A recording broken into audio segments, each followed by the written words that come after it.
Bom dia aos nossos irmãos. Que o Senhor Deus seja louvado pela presença de todas as pessoas que estão conosco, pelos nossos queridos que estão chegando, por nossas crianças, porque como foi dito hoje pela manhã aqui na igreja, a casa de Deus é o lugar onde se ouve a oração, onde Deus ouve a oração dos seus filhos.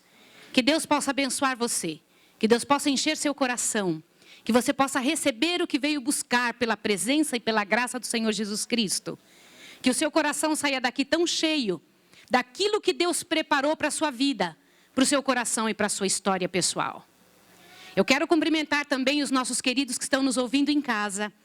Que você pegue a sua Bíblia agora e receba do Senhor aquilo que Deus prometeu dar para você.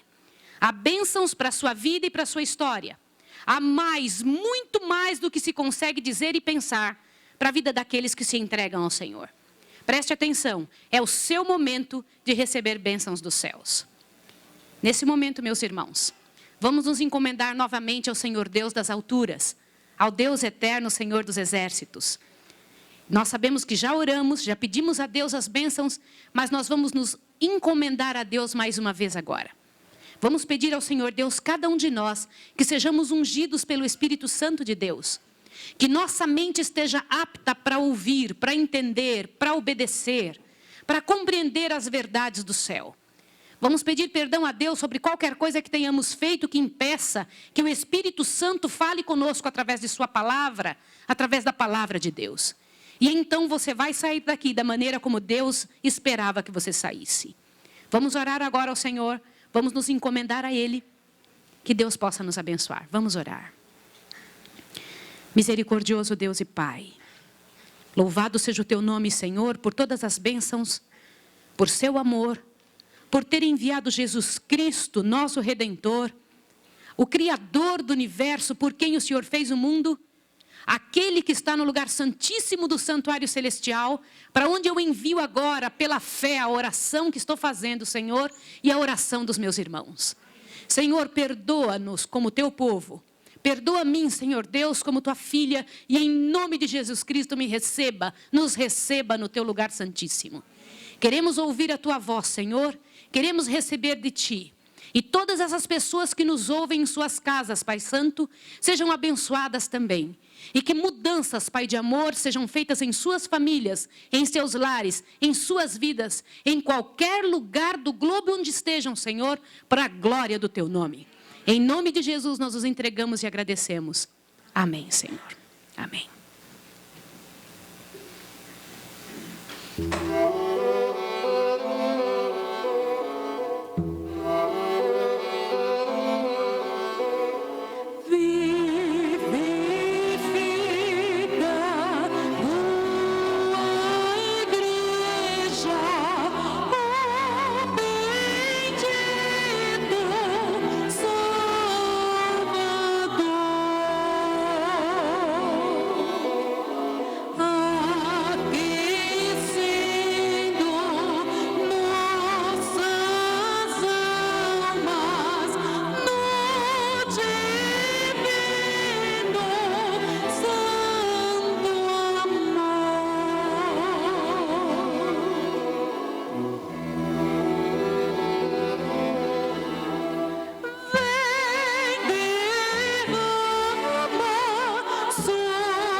Amém.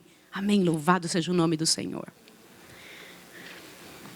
Estamos aqui desde quinta-feira, junto com os nossos irmãos, pela graça do Senhor Deus, abrindo a palavra da vida, o verdadeiro pão do céu, e recebendo de Deus o alimento que Ele preparou para nós.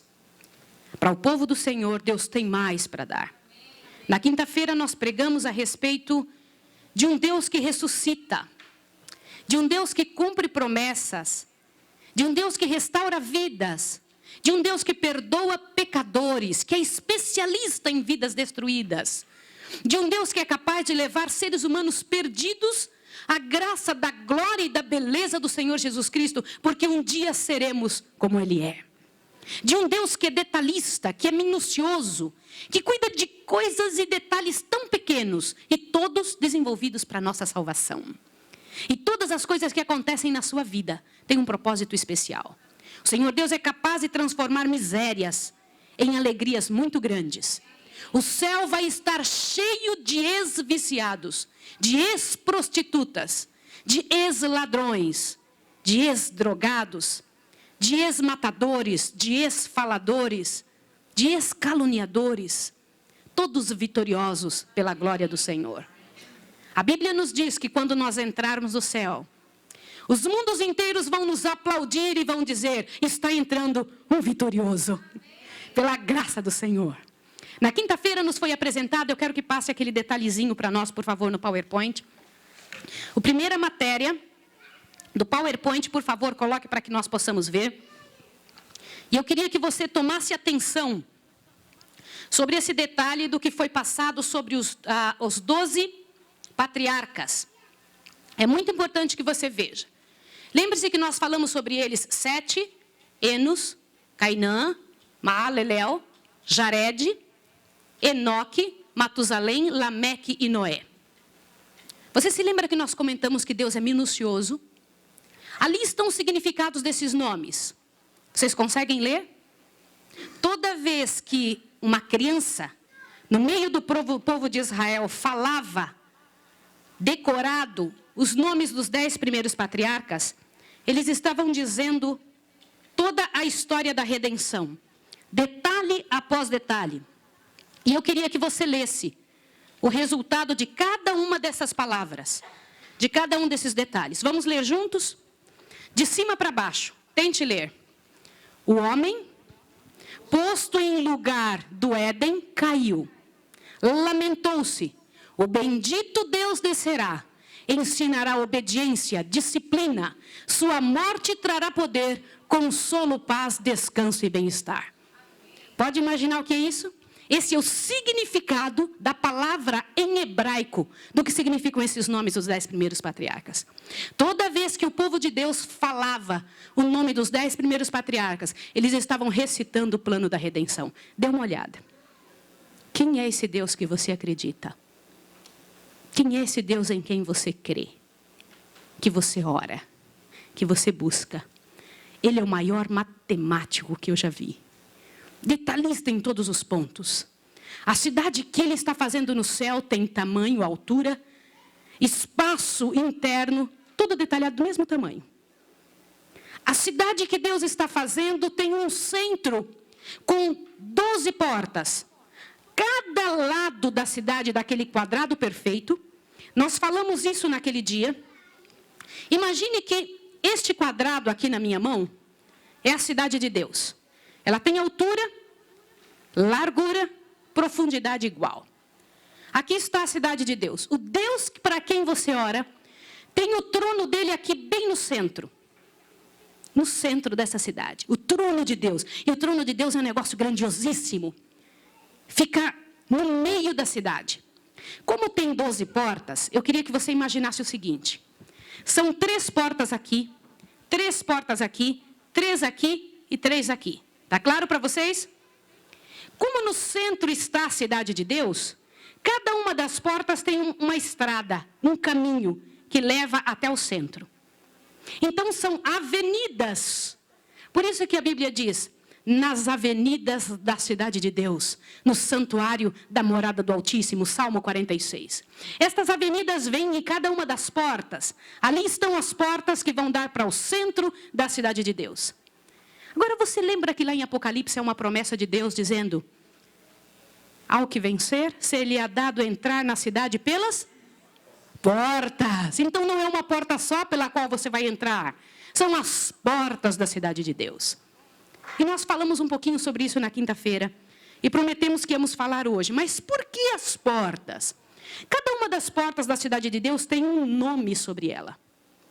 Ela é inteirinha feita de pérola. Quem aqui já viu uma pérola de verdade? Eu quero ver a mão. Eu nunca vi uma pérola de verdade. Alguns já viram? Então a maior parte estão como eu. Eu nunca vi de verdade. Mas as pérolas, elas costumam ser bem pequenininhas. Pequenas. Existem as grandes, mas a gente pouco tem condição de ver. Agora, a cidade de Deus terá 12 portas. Cada porta é uma pérola só. Mas não é uma porta do tamanho dessa que a gente vê. São portas muito altas. Muito grandes.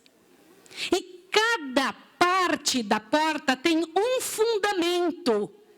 Fundamentos são estacas que seguram bem firme, que fazem sustentar aquelas portas. Cada um dos fundamentos tem um nome também gravado nela.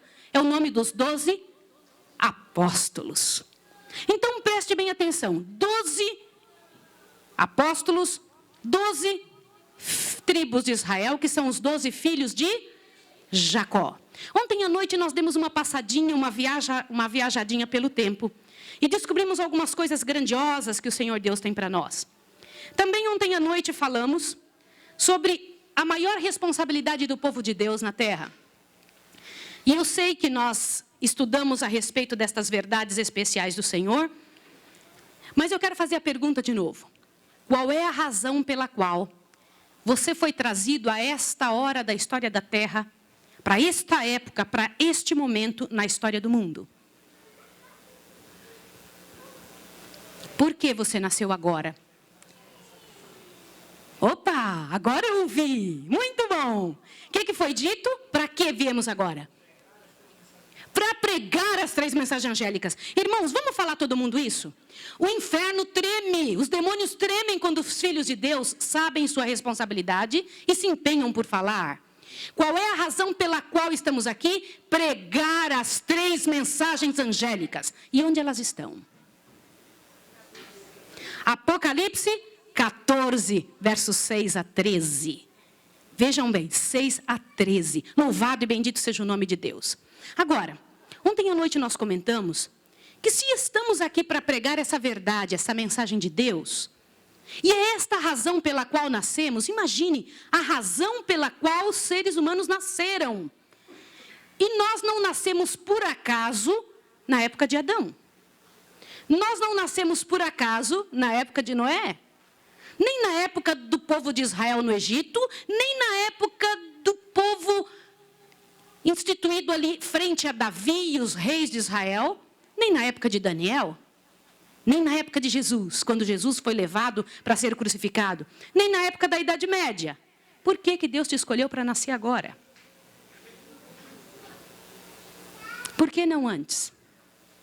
Qual é a época mais gloriosa da história da Terra? Será que era a época de Adão? Será que a época mais gloriosa da Terra foi enquanto todo mundo estava vendo aquela coisa toda fabulosa, grandiosa para construir a arca, a história do dilúvio? Ou quem sabe foi a instituição do povo de Deus, o povo de Israel, Deus instruindo um povo para salvar o resto do mundo? Foi essa a melhor época da Terra? Com certeza, nessas épocas que eu estou falando, havia menor quantidade de pecados. É claro, Satanás envelhece piorando. Cada dia ele inventa uma fórmula pior de estraçalhar o seu e o meu coração. E depois da morte de Jesus, a Bíblia diz: ai de vós, habitantes da terra, porque o diabo desceu até vós tendo grande ira, sabendo que pouco tempo lhe resta. Uau! O que isso quer dizer para você? Ele tenta tudo, faz tudo o que é possível, tudo que sua mente não é capaz de imaginar para estraçalhar este momento, o último momento da história da Terra. Aliás, existe uma frase grandiosa da senhora White dizendo que tudo o homem quiser exagerar com relação aos últimos tempos da ira, não existe mentalidade que é capaz de imaginar o que está escrito na frente. Satanás tem se preparado muito bem. Mas por que Deus fez você nascer nessa época tão miserável da história da terra? Meus irmãos, é porque a glória de Deus sobre seus filhos será maior nessa época do que em todas as outras. Você está destinado para algo grandioso, poderoso. E hoje nós vamos falar um pouco sobre isso. Abre a sua Bíblia em Apocalipse 14. Vamos ler a mensagem para a qual você nasceu para pregar. Que eu nasci para pregar. A mensagem sobre a qual valeu a cruz de Cristo. Lembre-se de uma coisa, meu irmão, em nome de Jesus. Toda vez que você ouve alguém cantando aqui na frente, essa pessoa está cantando de sua experiência pessoal com Jesus, daquilo que aprendeu do Senhor Deus eterno. Toda vez que você ouve alguém falando aqui na frente, essa pessoa está falando daquilo que trouxe no coração de sua experiência com o Senhor. Mas toda vez que você ouve a Bíblia sendo aberta, não são pessoas falando, não são pessoas cantando, é Deus falando com você. Por isso, em nome de Deus, não perca o privilégio de ler a sua Bíblia. Na casa de Deus, quando você tem uma Bíblia aberta, o Deus eterno está falando contigo. Então, peça para alguém do lado, qualquer pessoa, chegue pertinho de quem tem uma Bíblia e leia, Deus vai falar com você. Não perca o privilégio de ler sua Bíblia. Agora você vai começar a entrar em contato com coisas muito grandes que valeram a morte de um Deus. É a palavra de Deus para você. Encoste em alguém, abra a Bíblia, não deixe de ler a Bíblia. Apocalipse 14, de 6 em diante estão as 3 mensagens angélicas. As maiores mensagens que Deus deixou nessa terra. Aliás, eu quero comentar com vocês após ler, que Satanás também tem 3 mensagens angélicas. Ele tem soltado as 3 mensagens angélicas a partir de 1903. A partir de 1903, ele tem soltado 3 mensagens angélicas. 2 foram trazidas ao mundo até mais ou menos o ano de 1974. Do ano de 1974 em diante, ele começou a pregar a 3ª mensagem angélica demoníaca. E você precisa saber isso. Você precisa entender essas verdades. Hoje à tarde nós vamos falar a respeito disso, que é a conflagração mundial. O que Satanás tem feito para poder enganar a você e a mim. Para tentar destruir a sua cabeça. Para tentar tirar você do caminho do Senhor. E tirar a glória que está preparada para você. Porque Satanás tem muito ciúme, muita inveja de você. Ele não vai ser salvo, você vai. Ele não é ouvido, você é. Quando você ora, Deus te ouve. Ele não pode mais ir aonde você está. Por isso que ele tenta tirar aquilo que você tem. E principalmente o motivo. Sabe por que Satanás atormenta tanto? Ele já sabe que está perdido. Após a morte de Cristo na cruz, ele não tem a menor esperança. Ele sabe que está totalmente perdido e sem esperança. Mas por que ele luta tanto por nós? Por que ele luta para ganhar-nos para o seu lado? Porque ele odeia Jesus, é uma boa resposta. Mas amplia um pouco mais. Tem uma razão horrível pela qual ele ainda luta por você e por mim. Uau, isso é grandioso! Vocês sabiam que cada pecador que se entrega a Jesus, todo pecado que esse pecador cometeu será lançado sobre Satanás? Agora, se a pessoa não se entrega a Deus, se a pessoa não se entrega a Jesus, em quem cai o seu próprio pecado? Sobre si mesmo. Satanás não paga o pecado dessa pessoa. Entende por que ele quer pessoas do seu lado? Ele não ama nenhum de nós. As pessoas que vendem a alma para ele, que se entregam desde um furo no sapato até uma guerra nas nações para o diabo, estão perdidas da mesma forma. 99% salvo é igual a 100% perdido. No reino de Deus ou é tudo ou nada. E Satanás sabe disso, então ele tenta coisas especiais.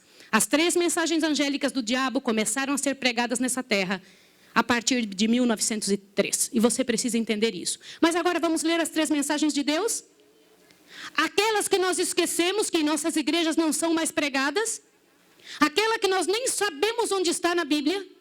aquelas que nós nem temos ideia mais do que é que se trata. Vamos ler. Apocalipse 14, de 6 a 13. Vamos lá? Encha seu coração. É por isso que você nasceu. E vi outro anjo voando pelo meio do céu, tendo o evangelho eterno para proclamar aos que habitam sobre a terra, a toda nação, a todo tribo, língua e povo, dizendo.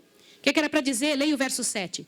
Dizendo com grande voz: temei a Deus e dai-lhe glória, pois é chegada a hora do seu juízo, e adorai aquele que fez o céu, a terra e o mar e a fonte das águas. Irmãos, essa primeira mensagem, ela está destinada a explicar para o mundo que chegou a hora do juízo de Deus. Como que você prega que chegou a hora do juízo de Deus?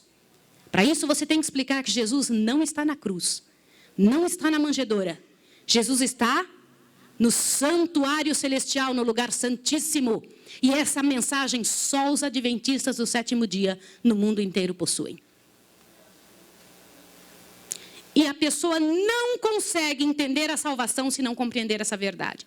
Portanto, eu tenho uma pergunta a fazer para você. Se as pessoas do mundo, jamais vão compreender a salvação total em Jesus Cristo sem compreender essa verdade, e o mundo não sabe, que responsabilidade cai sobre você e eu? E eu vou dizer mais uma coisa. Se por acaso alguma pessoa está aqui nessa manhã e pensa que a salvação em Jesus Cristo, olhe bem, é simplesmente acreditar que Ele morreu por si e por seus pecados, está longe de entender o que é justificação pela fé e o plano da salvação. Em nome de Jesus, precisamos parar para pensar e entender o que é que Jesus está fazendo ali agora. Qual é a parte do plano de Jesus? Por isso, temei a Deus e dai-lhe glória, pois é chegada a hora do seu juízo. E você vai falar da hora do juízo, daquela situação de 1844, quando Jesus entrou no lugar santíssimo. Entende que responsabilidade nós temos? Eu fiz uma pergunta ontem à noite, eu vou fazer para você de novo. Quantos aqui já ouviram pessoas morrerem de câncer? Levanta a sua mão. Não é uma das cenas mais tétricas que alguém pode ver? Não é horrível? As pessoas, elas apodrecem em vida. Elas sofrem muito, é uma dor terrível. Nem com morfina consegue parar de sentir dor. Agora, se eu tivesse a cura do câncer e guardasse essa cura só para mim, o que vocês fariam comigo? O que vocês acham que o mundo faria comigo?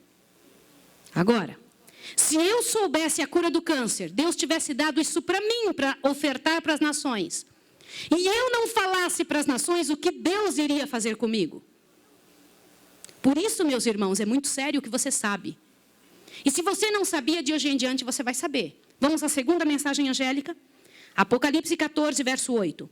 Um segundo anjo o seguiu dizendo: caiu, caiu a grande Babilônia, aquela que tem dado às nações a beber o vinho da ira da sua prostituição. Quem é a Babilônia que caiu? Irmãos, quem é a Babilônia que caiu, meus irmãos? Porque só uma voz eu ouço. Quem é a Babilônia que caiu? A Igreja Católica, vocês têm medo de dizer? Aqui está escrito assim, com grande voz é para dizer. E nós acostumamos nos últimos anos ouvir dizer, não se fala isso. Porque se disser isso, as pessoas vão se ofender. Só que Deus disse que é para falar, que é assim que elas vão se salvar.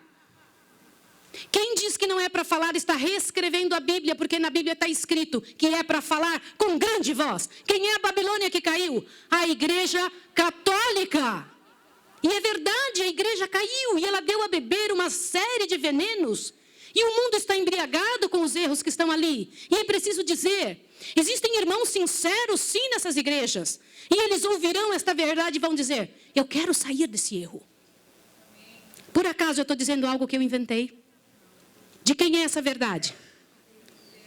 Eu posso ser condenada por ter dito isso? Posso, eu vou ser condenada, mas por Deus não. E se você falar também, você vai ser condenado. Só que por Deus não. Agora, se você se calar, você será condenado por Deus e pelos homens. Sabe por quê? No final das contas, nos últimos dias, no último dia, quando o povo souber que você sabia e não falou, eles vão dizer, eu vou comer a tua carne. A Bíblia diz isso, sabia? Por isso eu te pergunto de novo, é para calar ou falar? É para falar em nome de Jesus. Abra sua boca em grande voz. Se você não dizer, as pessoas não vão saber. A terceira mensagem angélica. Leia aqui o verso 9 em diante.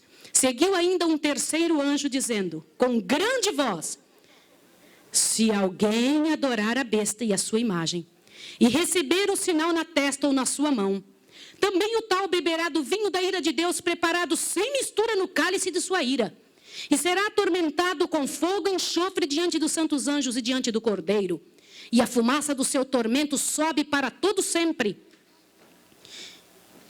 Diante dos santos anjos do Cordeiro. A fumaça do seu tormento sobe para todo sempre. Não tem repouso nem de dia nem de noite os que adoram a besta e a sua imagem, e aquele que receber o seu nome e o seu sinal. Irmãos, eu vou fazer uma pergunta. Não deixa que nada te atrapalhe. Que bom que as meninas vieram para frente. Estou feliz, viu que vocês vieram. Sempre eu respiro o ar da juventude, tá bom? Deixa eu comentar uma coisa com vocês. O que é a terceira mensagem angélica? O que é isso? A terceira mensagem angélica é a mensagem mais dura que existe na Bíblia. Se alguém adorar a besta e a sua imagem, é a maior ameaça que existe na Bíblia. Aí as pessoas podem dizer assim, mas Maísa, mas você é muito apocalíptica. Lá vem você botar medo na gente, não sou eu não, só estou lendo. A quem dera, se eu tivesse inteligência de ter escrito isso. Quem escreveu isso foi o Senhor Jesus, através da mão de João, o apóstolo dele. Portanto, ali diz, se alguém adorar a besta e receber o seu sinal, aí você fala, eu estou tranquilo, porque eu estou na igreja e não guardo o domingo. O sinal da besta é o domingo, é guardar o domingo. Portanto, se eu guardo o sábado, eu não tenho esse sinal. Lê do engano. Porque a Bíblia começa, se alguém adorar a besta e a sua imagem e receber o seu sinal. O que é adorar a besta? É receber da besta tudo o que ela criou. O vinho da sua ira, tudo o que ela fez. Meus irmãos, quando nós aceitamos em nossa casa um filme feito por Satanás, no laboratório de Satanás, nós estamos recebendo um pouco do vinho da besta. Quando nós aceitamos um alimento que Deus não permite, nós estamos aceitando o vinho da besta. Quando nós permitimos falatórios, comentários que não provêm do trono de Deus, nós estamos aceitando o vinho da besta. E nós estamos incluídos nesta praga. Só que este fogo, do qual é dito aqui, e esta consequência, foi preparado para o diabo e seus anjos, não para os filhos de Deus. Por isso, em nome do Senhor, toma seu lugar nessa pregação. Sabe qual é o seu lugar nessa pregação? Lê aqui o verso 12. Lê o verso 12 em nome de Jesus. É Deus falando com você, não permita deixar de ler. Abre seus olhos. Toda vez que o olho de um filho de Deus cai na Bíblia, o Espírito Santo passa por essa cabeça. Você sabia? Entende por que eu estou insistindo para você ler? Para você sentir esse gozo, essa alegria de sentir o Espírito Santo entrar em você. Por isso, bota o olho na sua Bíblia agora. Faz isso em nome de Deus. Verso 12 diz, aqui está a perseverança de quem? Dos santos, os que guardam os mandamentos de Deus e têm a fé em Jesus. Só que tem um pedacinho mais. Então ouvi uma voz do céu que dizia, escreve, bem-aventurados os mortos que desde agora morrem no Senhor. Sim, diz o Espírito, descansarão dos seus trabalhos, pois suas obras o acompanham. Que mortos felizes são estes? São aqueles que morreram após o início da mensagem dessas três mensagens, após 1844. Por quê? Estas pessoas ressuscitarão, vão ter uma ressurreição especial nos últimos dias. Hoje à tarde você vai ler isso. Hoje à tarde você vai saber isso. Todas as pessoas que morreram após 1844 ressuscitarão, elas que morreram em Jesus, ressuscitarão numa ressurreição especial antes de Jesus Cristo voltar. Você sabia? Louvado seja o nome de Deus.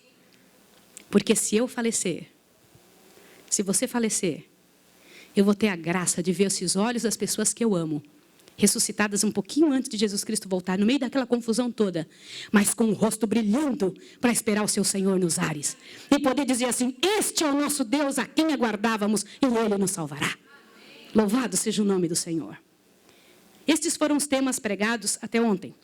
Vamos para o tema de hoje. Quem são as 12 tribos? Vai aí na sua Bíblia. Aqui em Apocalipse, dá uma descrição interessante. Apocalipse 21. Dá uma olhadinha onde fala sobre estas coisas. Apocalipse 21. O Senhor Deus está descrevendo a Nova Jerusalém, a cidade dele. E eu vou dizer uma coisa para vocês. Estudar sobre a cidade de Deus é algo grandioso. No final da tarde de hoje, meu esposo vai ter ali fora as pregações nossas, todas em cassete e em CD. Em DVD e em CD. Se vocês tiverem a oportunidade de estudar e saber o que significa a cidade de Deus. Por que Deus faz ela assim? Por que tem que ter esses nomes, estas medidas e estas cores? É um dos estudos mais fabulosos que tem. Minha irmã, você sabia que existe o templo no lado norte da cidade de Deus? O templo de Deus. E é fora um pouquinho da cidade, lá no céu. E um grupo de anjos forma um carro. Uma quantidade grande, Keila, de anjos. Eles se encurvam e ficam no formato de um carro, para Deus se sentar em cima deles. E os anjos é que levam Deus de um lugar para o outro. Vocês sabiam disso? Não é fabuloso uma coisa dessa? E os anjos, enquanto voam, as asas deles dizem, santo, santo, santo. Podem imaginar isso, gente? Não é fabuloso? E é tão longo, tão distante o lugar do santuário até o centro da cidade, que eles precisam ir de carro. Não é muito maravilhoso? Vocês sabiam que a pedra que foi usada para escrever os 10 mandamentos, a pedra, foi Moisés que conseguiu ou foi Deus que deu para ele? Foi Deus que deu. De onde Deus tirou aquela pedra? Vocês acham que foi de algum pedaço daqui da terra? Vocês sabiam que a tábua dos 10 mandamentos foi tirada de um pedaço do trono de Deus? Meus irmãos, estas coisas nós precisamos saber. Há muito de glorioso para mim e para você saber e entender a respeito do nosso Deus. E nós ficamos perdendo tempo com Hollywood. Gente, é fabuloso que eu não consigo pensar nisso sem todos os nervos do meu coração tremer. Louvado seja o nome do Senhor. Dê uma olhada aqui no que diz sobre Jerusalém. Apocalipse 21. Olha aqui, Apocalipse 21, verso 10. Leia comigo. Lembre-se que quando você coloca o olho na Bíblia, o Espírito de Deus passa por dentro dos seus neurônios. E ele então começa a fazer gravar na sua mente. Olha. E levou-me em espírito a um grande alto monte, e mostrou-me a grande cidade, a santa Jerusalém, que descia do céu da parte de Deus. Ela brilhava com a glória de Deus, e o seu brilho era semelhante a uma pedra preciosíssima como jaspe cristalino. Olha que lindo. Continua. Tinha grande alto muro com 12 portas, e nas 12 portas, 12 anjos, e os nomes escritos sobre elas, que eram o quê? O que eram? O nome das 12 tribos de Israel. Uau! Que 12 tribos de Israel são essas? Ontem nós estudamos aqui à noite que o Israel de Deus não são mais o povo judeu. Que o Israel de Deus é quem hoje? Falem, eu quero ouvir de vocês. Quem é o Israel? Nós somos o Israel de Deus. Vocês leram isso na Bíblia. Ninguém fique com dúvida. Se por acaso alguém não veio ontem, em nome de Jesus, peça para quem veio e eles vão provar nos textos bíblicos para vocês que Deus disse que o povo de Israel para ele hoje é todo que aceita pela fé ao Senhor Jesus Cristo. A redenção em nome de Jesus. Portanto, eu sou o povo de Israel. Essas 12 portas, para que precisa de portas se não é para entrar por elas? Portanto, nós não vamos entrar por uma porta só no céu. Nós vamos entrar por 12 portas. O Apocalipse diz para entrar na cidade pelas portas. Agora, por qual porta eu vou entrar, se meu Deus é tão detalhista?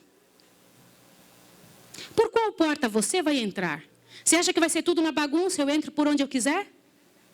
Não, meu Deus é muito cuidadoso. Os anjos, para entrarem e saírem do céu, eles usam um cartão de ouro. Você sabe disso, não sabe? Sabem? Meus irmãos, nós precisamos saber estas verdades. Os anjos de Deus não entram e saem como querem do céu. Ao entrar e sair dali, eles usam um cartão de ouro. Engraçado, não é? Como é interessante essas coisas. Por quê? Um dia vocês precisam entender. A outra razão pela qual nós temos várias portas é porque vocês já ouviram falar que existem quantos temperamentos mesmo? 4. Agora surgiu mais um, que é o 5º temperamento, chamado supina. Os 4 temperamentos são colérico, fleumático, sanguíneo e melancólico. E surgiu mais um outro chamado supina, que começou-se a estudar agora. O supina é o sofredor. É aquela pessoa que está sempre sofrendo e angustiada. Os outros eu sei que vocês sabem. Mas isso é o que a ciência moderna fala. Mas a Bíblia não diz que existem 4 ou 5 temperamentos. Existem 12 temperamentos. São dos 12 filhos de Jacó. Alguém aqui já ouviu falar das profecias de Jacó? Vocês sabiam que Jacó era profeta? Sabiam? Então vamos ler isso agora na Bíblia. Gênesis 49. Abra sua Bíblia em Gênesis 49 para entender o porquê. Gênesis 49. E ao estudar estas verdades, encha seu coração em nome de Jesus. E permita que o Senhor Deus faça em você, e em sua casa, e em sua família, toda aquela bênção que Ele pensou em fazer, toda aquela mudança que Ele permitiu e que Ele quis que fosse feito. Vamos dar uma olhadinha. Jacó abençoa seus filhos. Vamos ler. Todo mundo achou? Eu gosto muito desse barulhinho das páginas, ó. Da Bíblia. Gênesis 49. Depois dessas coisas, chamou Jacó seus filhos e lhe disse: ajuntai-vos, para que eu vos anuncie o que vai... O que está escrito aqui? Que vos há de acontecer quando? Quem na Bíblia tem os dias vindouros? Quantos tem na Bíblia escrito na tradução dias vindouros? Ok. Quantos tem dias finais? Quantos tem? A Bíblia Reina Valera traz dias finais. E é a única tradução certa. Oi? Dias que virão, ótimo. Isso mesmo. O que mais? Derradeiros dias. Essa é a tradução mais próxima. Por quê? Jacó estava falando não só dos seus filhos atuais, estava falando dos filhos derradeiros. E ele estava comentando a respeito do que cada um seria, do seu temperamento pessoal. Isso é muito importante você entender, vale a pena. Vocês, antes de comentar a respeito destes filhos, vamos pensar na família de Jacó. E eu queria que você pensasse na sua família agora. Como a sua família é? O que aconteceu na sua casa? Quais são as lutas que você enfrenta como filho, como esposo, esposa, como pai? Eu quero dizer para você que raríssimas vezes nós encontramos uma família tão cheia de problema como a família de Jacó. Tudo que o homem semeia, isso também ceifa. É verdade ou não é? Isso é bíblico. Esse é um provérbio verdadeiro. Existem muitos provérbios mentirosos, mas este é um provérbio verdadeiro. Tudo que o homem semear, isso também ceifará. Jacó era filho de Isaac, era o gêmeo de Esaú. E ele enganou o seu pai e depois ele foi enganado. Isso é assim na vida. A Bíblia é clara em dizer: da medida com que tiverdes medido aos outros, vos hão de medir a vós. Uau! Isso é uma coisa seríssima.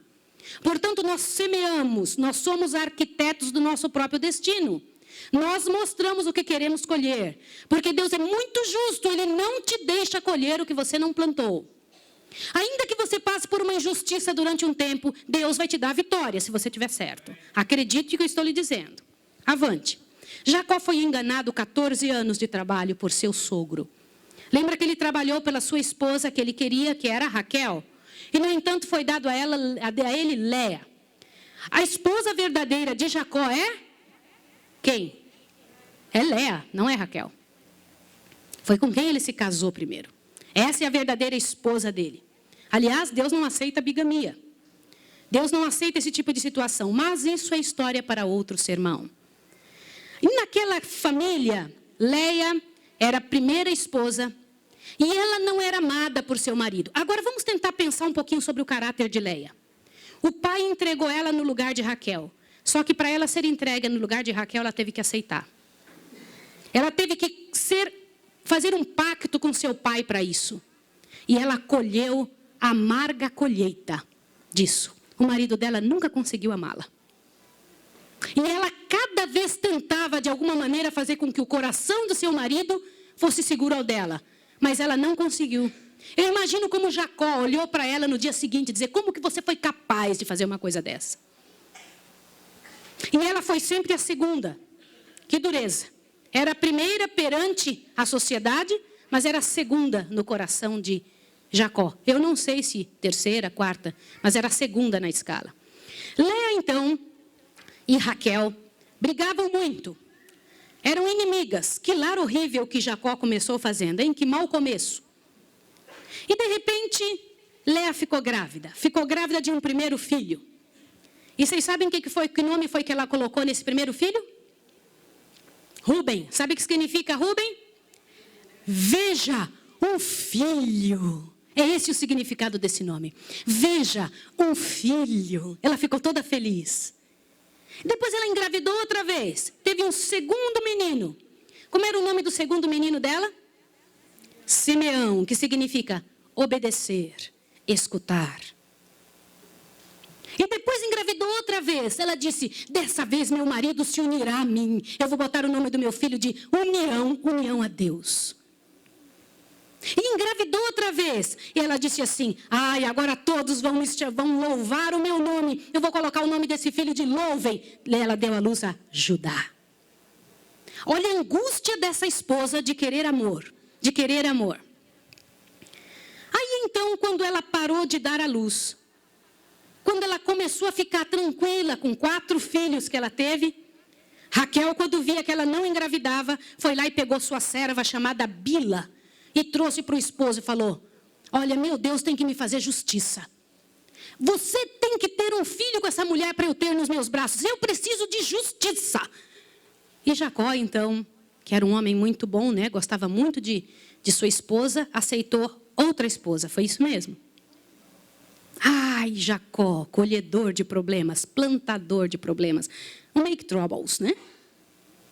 Aceitou a escrava de Raquel. A escrava de Raquel, Bila, engravida. E na hora que o bebezinho chega, que nome que Raquel põe no bebê? Juiz. Deus me fará justiça. Juiz. Dan significa juiz. E então tem de novo mais um bebezinho. Bila tem mais um neném chamado Naftali. E que nome que Raquel coloca no bebezinho dela? Eu estou lutando com Deus e eu vou vencer. O nome de Naftali significa lutou com Deus e venceu. Quando aconteceu aquilo que a Léa viu que a irmã dela estava tendo nenê através da escrava, ela pegou a escrava dela também, que era Zilpa, e deu para Jacó. Jacó, então, o que ele fez? Não vou fazer isso porque Deus não quer. Aceitou também aquela esposa. E Zilpa teve um bebezinho. E o bebezinho que nasceu de Zilpa, filho de Jacó, chamava-se Gade. A Gade, a Léa deu o nome de, agora eu tenho uma multidão de filhos. O nome dele significa multidão. E então Zilpa engravidou outra vez, um menininho chamado Azer. Sabe o que significa Azer? Agora eu sou uma mulher ditosa e feliz. Eu tenho 8 filhos. Uau! Dá uma olhada que coisa fantástica. Essa dizia Léa, embora ela tivesse pelos ventres da outra também. E assim vinha cada um dos filhos. Ai, Léa engravidou de novo. Léa engravidou depois de todas aquelas crianças. Lá veio Isacar. Isacar, ela disse, agora sim meu marido vai unir o coração. Isso tudo está na Bíblia. Vai unir o coração ao meu. Eu vou receber o meu galardão. E botou o nome do filho, receber galardão. Vocês gostariam de colocar nomes nos seus filhos assim? Mas Léa teve mais um filho, chamado Zebulon. E aí a última vez que ela diz, ai, meu marido agora vai querer morar comigo. Porque vocês sabem uma coisa interessante? Na história do povo judeu, Léa morava numa tenda à parte, distante das outras. Porque ela era uma mulher ranhenta, incomodada, desajustada, estava sempre brigando. Mas ela disse, agora meu marido morará comigo. Quando ela teve Zebulon, ela disse, morada, habitação. Botou esse nome no menino. Só que agora, o Senhor Deus se lembra de Raquel. E Raquel engravida. A mulher que Jacó ama engravida. E ela tem um filhinho. E esse filhinho que ela tem, que ela botou o nome de José. O que significa o nome José? Multiplicarão, multiplicar, acrescentar. Só que quando ela teve o segundo bebê, ela faleceu. Na hora que o menininho vinha nascendo, Benjamim, ela então teve morte, não é? Ela morreu no parto. O que significa Benjamim? Ela pediu que fosse colocado filho da minha dor. Mas Jacó disse, não, não será esse nome. Será filho da minha destra. Então vamos ler agora o nome dos filhos? Eu quero que vocês coloquem para vocês olharem. Dê uma olhadinha no nome dos filhos de Jacó, um por um. Por favor, o próximo. Olha lá. Ruben, o que significa? Leiam lá. Veja, um filho. Simeão, obedecer, escutar. Levi, unidos a Deus. Judá, louvem. Dan, juiz. Naphtali, lutou com Deus e venceu. Gade, multidão. Azer, ditosa e feliz. Isacar, receber o galardão. Zebulão, morada e habitação. José, multiplicarão. Benjamim, filhos da minha destra. Ok? Mas, meus irmãos, eu quero que agora vocês vão para a Bíblia novamente em Apocalipse. E vamos ver um negócio interessante sobre um assunto pouco pregado. 144 mil selados de Israel. Vai na Bíblia em Apocalipse 7. Dê uma olhadinha o que traz ali. Apocalipse 7. O que diz a sua Bíblia em Apocalipse 7 sobre estas pessoas que nós acabamos de estudar? Há algo interessante ali sobre eles. Algo interessante. Apocalipse 7 e Apocalipse 14 são as duas vezes na Bíblia que fala sobre os filhos de Israel, ou Jacó. Leia junto comigo. Apocalipse 7, verso 1. Todo mundo abriu? Leia aí, ó. Depois dessas coisas, vi 4 anjos que estavam sobre os 4 cantos da terra, retendo os 4 ventos da terra, para que nenhum vento soprasse sobre a terra, nem sobre o mar, nem sobre árvore alguma. Vi outro anjo subindo do lado do sol nascente, tendo selo de Deus vivo.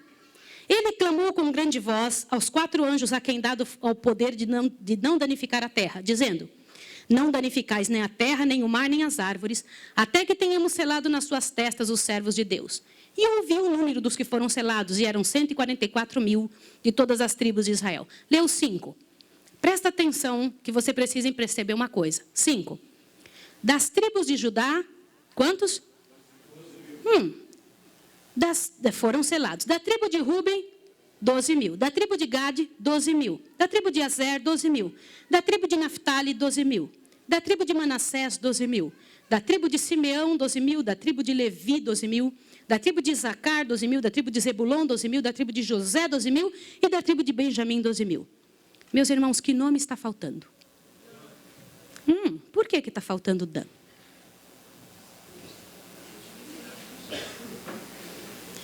Meus irmãos, vocês precisam entender uma coisa grandiosa. Eu vou passar bem rapidinho os temperamentos dessas pessoas e você vai pensar quem é você agora. Eu vou estudar com você bem rápido o temperamento dos 12 filhos de Israel.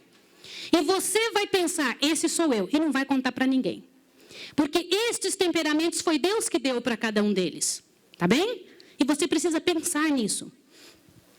Ruben, ele era um inconstante como a água. Não foi o mais altivo. Era uma daquelas pessoas inconstantes, que nunca tinha uma posição definida. Quando o erro vinha, ele pendia para o lado que mais estava ali, ó, que dava certo. Ele não tinha firmeza de dizer, isso não é assim. Por isso ele perdeu a primogenitura entre seus irmãos. Tanto é que aí em Apocalipse 14, não começa com Ruben, as 12 tribos dos 144 mil. Começa com Judá. Por que Ruben perdeu a primogenitura? Porque ele tinha um espírito fraco. Ele, quando chegava o erro, ele ia para onde estava mais fácil. Inconstante como a água.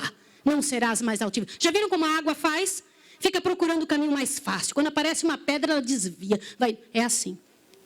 Quem serão os rubenitas no nosso meio? Simeão. Obedecer e escutar. Ah, Simeão, como disse Jacó. A espada está na sua mão. Simeão e Levi são irmãos, a Bíblia diz. Jacó falou através disso, dizendo na Bíblia. Você sabia que Simeão era aquele que não levava desaforo para casa? Simeão, quando via uma coisa errada, ele levantava o peito e dizia: deixa que eu mato. E ele matava. Ele não tinha a menor piedade. Lembra o que ele e seu irmão fizeram com aqueles que defloraram Diná? Lembram disso na Bíblia? Eles mataram uma cidade inteira. Inteirinha. Quem tem esse tipo de temperamento? Graças a Deus, os rubenitas melhoraram na vida, irmãos. Se você estudar a vida dos rubenitas até o final, nós não temos tempo para mostrar isso. Vocês vão ver que os rubenitas se transformaram numa bênção em nome de Jesus. Graças a Deus, os simeonitas se transformaram numa bênção em nome de Jesus, porque Jesus pode mudar quem tem esse temperamento que está pronto a levantar a espada para qualquer coisa. Os levitas foram escolhidos para os sacerdotes, para serem sacerdotes. Um exemplo do caráter de Jesus, o sacerdócio de Jesus. Mas, infelizmente, os levitas tinham um pecado horrível. Os levitas, eles corriam na frente, sempre na frente. Sabe o que é correr na frente? Eles eram aqueles das más notícias. Se você estudar a vida dos levitas na Bíblia, é aquela pessoa que está sempre dizendo assim, ó, presta bem atenção. Ah, eu acho que se você não vai vender esse livro aqui nessa cidade. Aí a pessoa vai lá e vende. Aí quando a pessoa vende, ele vem atrás e fala assim, você vendeu, mas eu acho que você não vai entregar. E aí quando a pessoa entrega, fala, olha, você acabou de entregar, mas eu acho que a pessoa vem atrás e vai devolver. Você já viu pessoas assim? Que estão sempre voltando atrás, acabam de ouvir um sermão, sai na porta e diz assim, eu acho que nada disso vai acontecer. Esses são os levitas. Será que nós temos levitas em nosso meio? Os levitas mudaram de vida, irmãos. Os levitas se tornaram uma bênção em nome de Jesus e fazem parte das 12 tribos no céu. Judá, ele foi comparado a um leão. Dele saiu todos os reis de Israel. Mas Judá também tinha um defeito. Sabe qual era o defeito de Judá? Judá era aquele do passado. Estava sempre olhando para o passado. E os tempos sempre foram melhores no passado. Agora não. Agora não tem nada de bom. Estão sempre vendo algo de negro. Para o futuro. O passado que era uma maravilha, são os saudosistas. Eu vou pular Dan, porque vocês sabem que Dan não está no nosso trabalho. Naftali lutou com Deus e venceu. Qual é o caráter dos naftalitas? Não é naftalina, é naftalitas. Qual é o caráter deles? Eles olhavam para as pessoas e viam alguma coisa de bom. Sabia? Sempre que um naftalita estava trabalhando entre o povo, eles eram chamados porque eram pessoas agradáveis. Falava com eles, eles tinham sempre uma palavra de conforto. Vocês têm essas pessoas aqui no meio de vocês? Louvem a Deus, porque essas pessoas são que fazem levantar a igreja. São as pessoas que vão na frente. Gade. Infelizmente, Gade são os que se divertem. Gostava da diversão. Trabalhar não era com Gade. Trabalhar não era com ele. Ele gostava de diversão, andar para lá e para cá. Azer. Azer era aquele das viagens. Gostava de fazer viagens. A Bíblia, quando fala de Azer, comenta que o lugar dele era nos portos. Isacar, comparado a um asno forte. Sabe o que Isacar tinha? Receber o galardão. Isacar era aquele que levava todas as cargas da igreja. Ele era caladinho. E todas as cargas colocavam nas costas dele e ele nunca dizia nada. Dos filhos de Jacó, ele era o mais quietinho. Mas tudo que era trabalho, ele pegava para fazer. Ficava trabalhando quieto. Temos da família de Isacar aqui no meio? Zebulon. Zebulon era o aventureiro, o viajador e o missionário. Toda vez que Jacó precisava de alguém para falar a respeito da palavra, era Zebulon que falava. Sabia disso? Esses seriam os missionários de hoje. José. José é o caráter que mais parece com Jesus. Mas era mimado. Muito mimado. Se nós fôssemos falar a palavra mais clara para José hoje, seria um dedo duro, gente. Ele adorava observar alguma coisa e sair correndo para contar. Efraim e Benjamim. Eu vou falar sobre Efraim depois. Benjamim, como um lobo arrebatador, diz a Bíblia, vai arrebatando a sua presa. Era um lutador contra as armas do inimigo, Benjamim. Meus irmãos, quais destas naturezas são a sua? Quem é você? Por qual porta você vai entrar? Você vai entrar pela porta do qual você tem o caráter igual? Qual é a sua porta? Por qual delas você vai ser indicado pelo seu anjo? Mas agora vamos falar de Dan. Eu quero comentar com vocês uma coisa interessante. Meus irmãos, o que eu vou falar é uma coisa muito séria.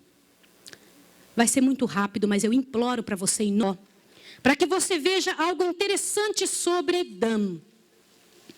Aquele filho de Jacó, que era, sabe o quê? O mais nobre dentre os filhos. Era aquele que todo mundo olhava com admiração. Era o que sabia falar as palavras no lugar certo. Quando ele falava, as pessoas ouviam. Preste bem atenção no que eu estou dizendo. Olha o que está escrito aqui. Gênesis 49, verso 16.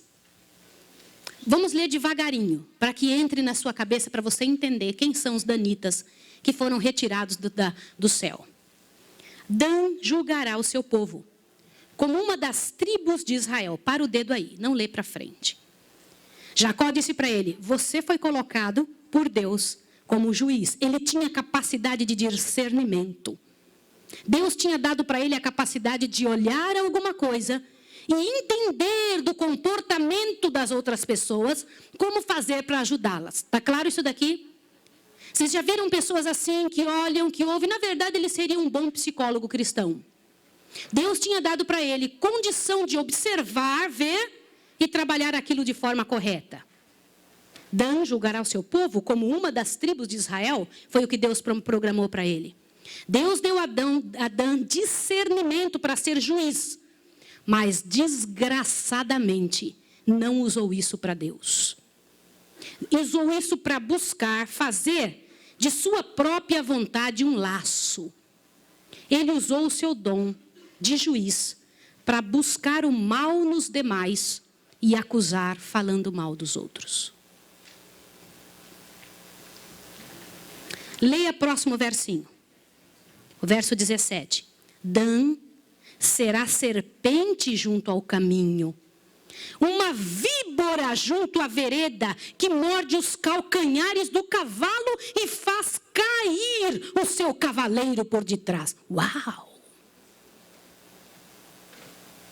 Que tipo de caráter é esse? A serpente é símbolo de quem? Embora Jesus também foi chamado de a serpente que foi levantado no deserto. Por quê? Porque o pecado de todo mundo ia cair sobre Jesus na cruz. Por isso que naquele momento ele seria uma serpente. Está entendendo isso aqui? Não que Jesus seja serpente, é só no momento que ele recebeu o pecado. Mas quem é a serpente na Bíblia? Satanás. Satanás. E Dan aqui é comparado a uma serpente, uma víbora que morde o calcanhar por detrás. Será que ele estava destinado a se perder?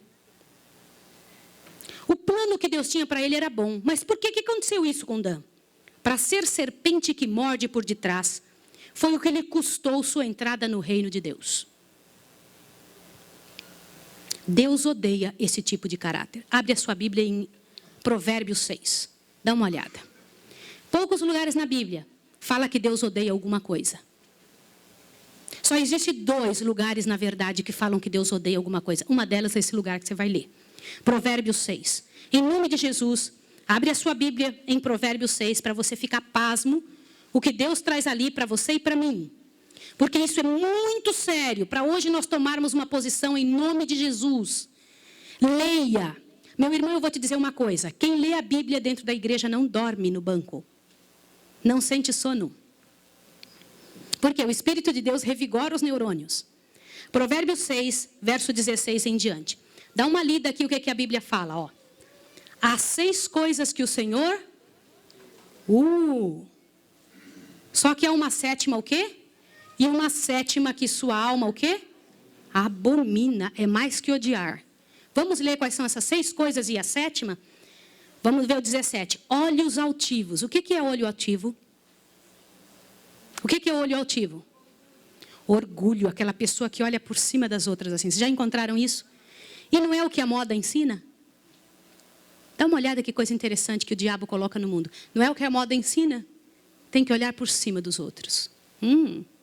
Deus odeia olhos altivos. Que mais? Língua mentirosa. Deus odeia língua mentirosa. Mãos que derramam sangue inocente. É a terceira coisa que Deus odeia. Coração que maquina projetos iníquos. Vocês já ouviram falar isso? De pessoa que fica imaginando uma coisa bem ruim para poder fazer para outra. Coração que maquina projetos iníquos. Avante. Pés que se apressam a correr para o mal. Sabe de uma coisa que está errada e vai atrás. Depois ainda diz, a graça de Jesus me salva. Avante. Testemunha falsa que profere mentiras. Isso é diferente de mentira. Isso aqui é o falso testemunho, né? Agora veja, a sétima coisa. Qual é? O que semeia contenda entre irmãos. Meus irmãos, que coisa incrível. Deus diz que abomina estas coisas, mas odeia, tem abominação por quem semeia contenda entre irmãos. O que morde por detrás, o que fala mal dos seus irmãos. Dan tinha percepção para ajudar, mas ajudou a destruir pessoas com seu julgamento. E vocês sabiam que existe um lugar na Bíblia que Deus já tinha dito antes de Dan se perder, que quem mordesse por detrás com sua língua não entraria no santuário celestial. É por isso que eles não estão no santuário celestial. Abre a sua Bíblia em Salmo 101. Salmo 101. Corre ali um pouquinho para trás de Provérbios. Salmo 101. Dá uma olhada o que Jesus pergunta. Aliás, esse Salmo 101 é o Salmo dos 144 mil, viu? É o Salmo dos 144 mil. Porque é o Salmo que fala exatamente das mesmas palavras que está em Apocalipse. Lê aí junto comigo, ó.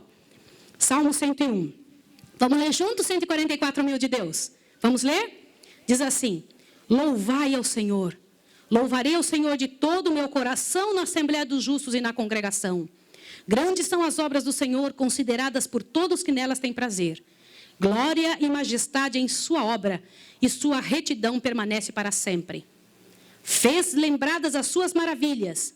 Piedoso e compassível o Senhor. Dá mantimento aos que temem e lembra da sua aliança para sempre.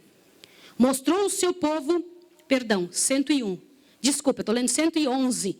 Nossa, que coisa. Aí lá, 101. Aí lá. Juntos. 101, desculpa. Cantarei, já voltou? Já. 101. Salmo 101. Cantarei do teu amor e da tua justiça a ti, ó Senhor. Cantarei louvores. Portar-me-ei com inteligência no caminho reto. Quando virás a mim, andarei em minha casa com um coração sincero e não porei coisa má diante dos meus olhos. Aborreço as ações daqueles que se desviam. Nada disso se me pegará.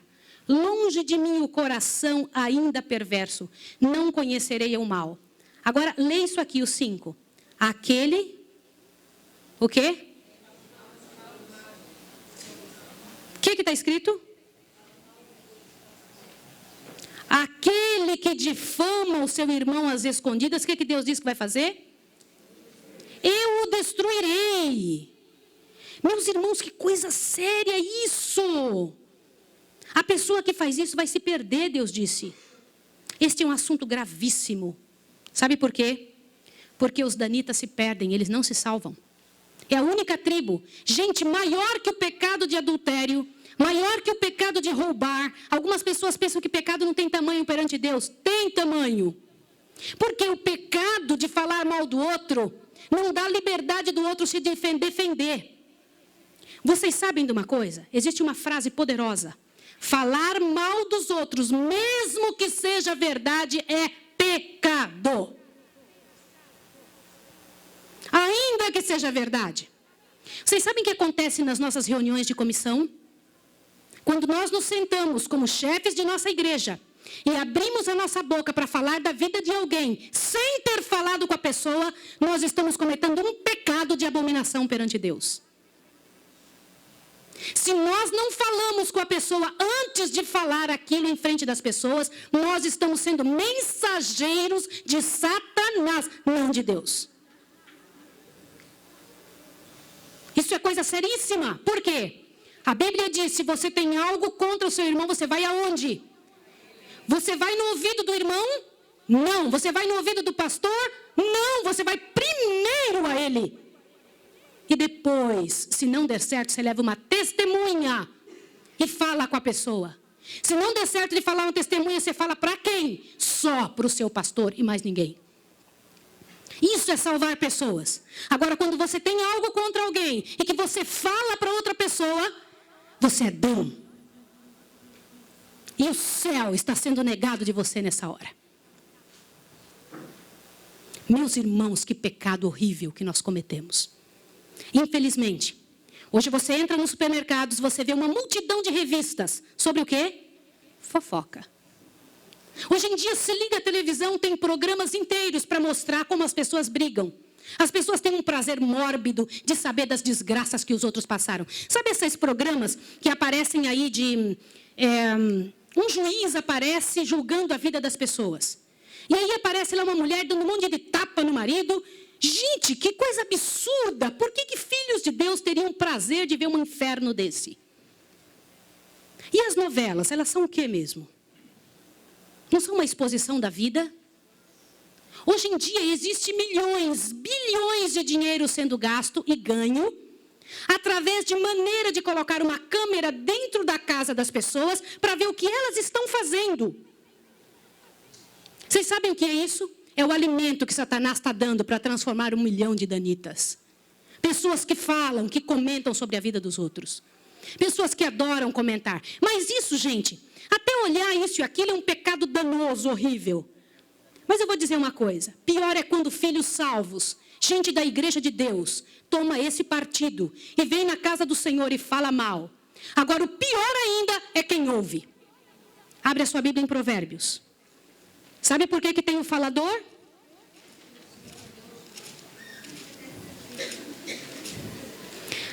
Abre a sua Bíblia em Provérbios 21. Você vai se assustar agora. Provérbios 21, você vai se assustar agora. Meu irmão, Provérbios 21. Provérbios 21, versículo 28. Não deixa nada te atrapalhar. Em nome de Deus, ouça isso daqui. O que diz lá?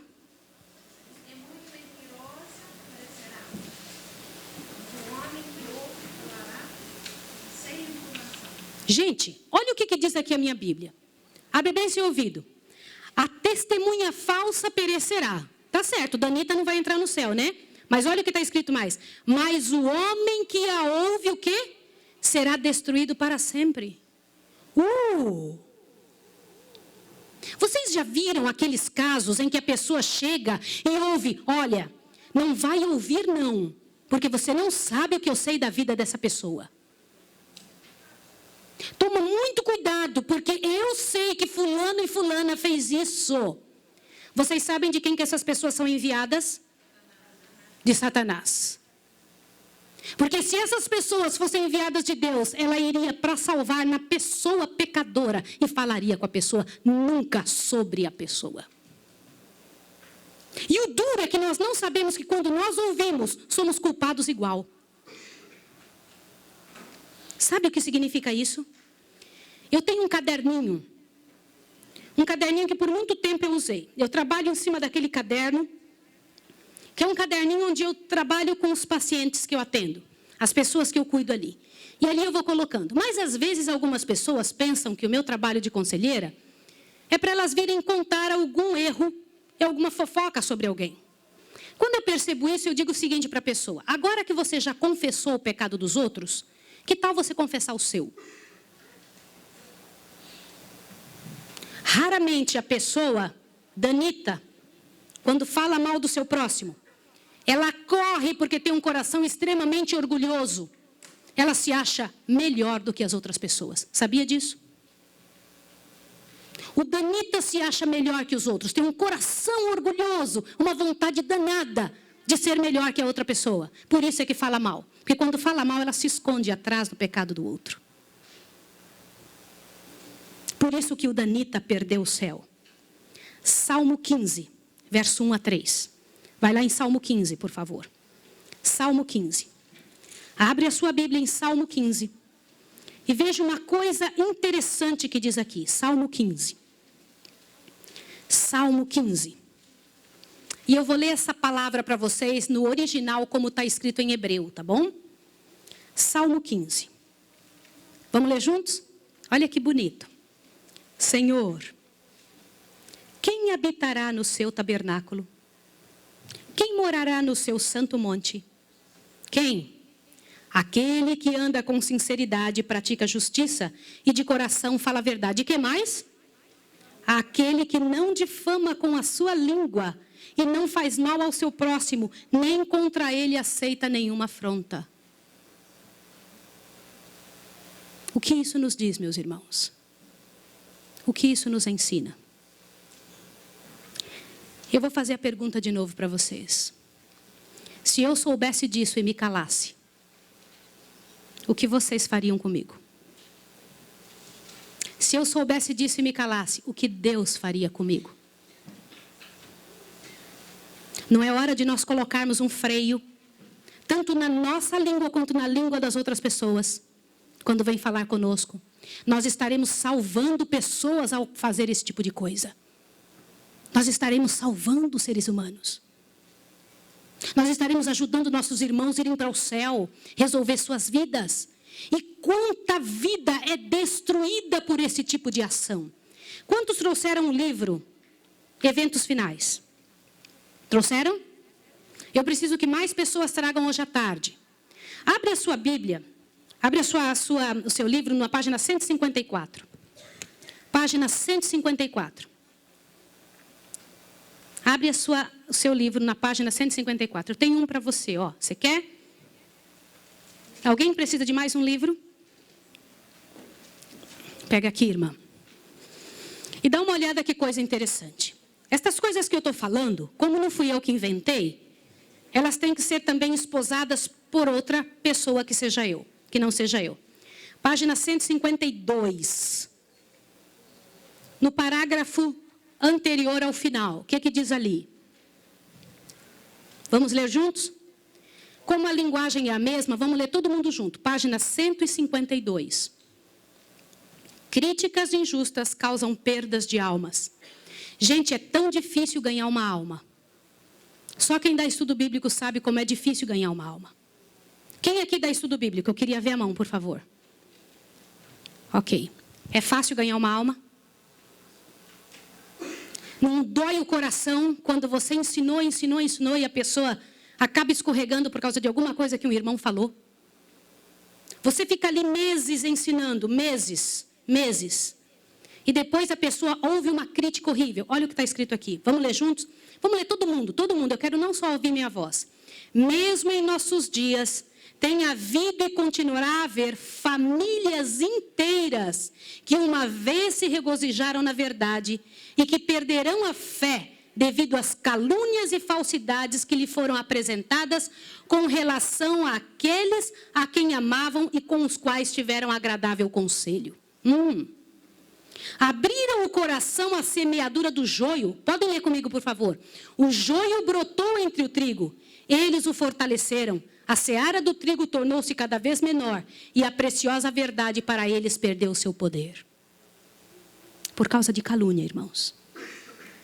Será que em nossa igreja, esta igreja, existe algum danita? Meus irmãos, ainda é tempo. Ainda dá tempo em nome de Jesus. Porque Deus não programou que os danitas fossem mortos ou perdessem o céu. Deus programou que eles se salvassem. Há algum danita em nosso meio? Eu vou contar uma história para vocês.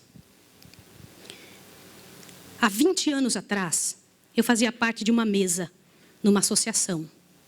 E eu vi uma das histórias mais tétricas que eu já vi na minha vida. E pode ser que alguns de vocês já tenham ouvido essa história aqui entre vocês. E se já ouviram, vão lembrar comigo essa história com dor. Uma certa ocasião, numa igreja de um certo lugar no Brasil, uma mocinha pediu licença para conversar lá na frente, no microfone. Ela frequentava a igreja um ano e pouco. E ela pegou o microfone, da mão da moça que estava terminando a escola sabatina e falou: eu tenho que contar para vocês um pecado meu. E as pessoas paralisadas olhando ela falar. E ela disse: eu quero contar para vocês. Estava ali na igreja naquela hora, o pastor se arrumando ali, ajeitando alguma coisa, a esposa do pastor com os 2 filhos, mais ali no lado da esquerda, da minha esquerda, e a igreja toda ali junta. Vocês sabem que entre a escola sabatina e culto a igreja fica bem cheia? E ela disse: eu tenho que contar o meu pecado para vocês. E o pecado que eu tenho que contar é que eu sou amante do pastor. Na hora que ela disse isso, a esposa do pastor desmaiou ali na hora. E os filhos correram para acudir. E o pastor veio para ela e falou assim: o que você está falando? Você enlouqueceu? O que é isso, menina? Ela falou: eu tinha que contar, eu preciso resolver meu problema. Eu preciso salvar a sua alma. Eu preciso resolver você. Os danitas, eles sempre usam essa: cuidado, eu preciso ajudar. Sempre usam a palavra da ajuda, viu? E naquele momento a igreja toda ficou em alvoroço. Eu não preciso dizer que não houve culto. Não houve culto. Não conseguiram fazer o culto. A esposa do pastor foi levantada dali, foi levada lá para fora. O pastor não sabia o que fazer. Começou a dizer: irmãos, por favor, isso é um grande mal-entendido. Ela dizia: não é, meu bem. Eu precisava dizer, eu tenho que salvar você e tenho que salvar a mim.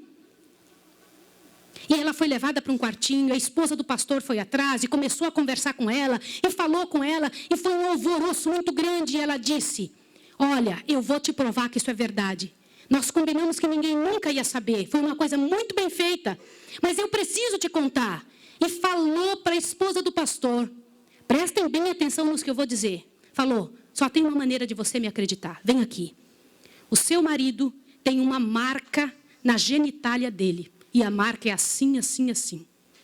E a esposa olhou para ela e acreditou nela na hora. Sabe por quê? Porque aquele pastor nunca tinha tido contato sexual com nenhuma pessoa, só com sua esposa. Eles se casaram virgens.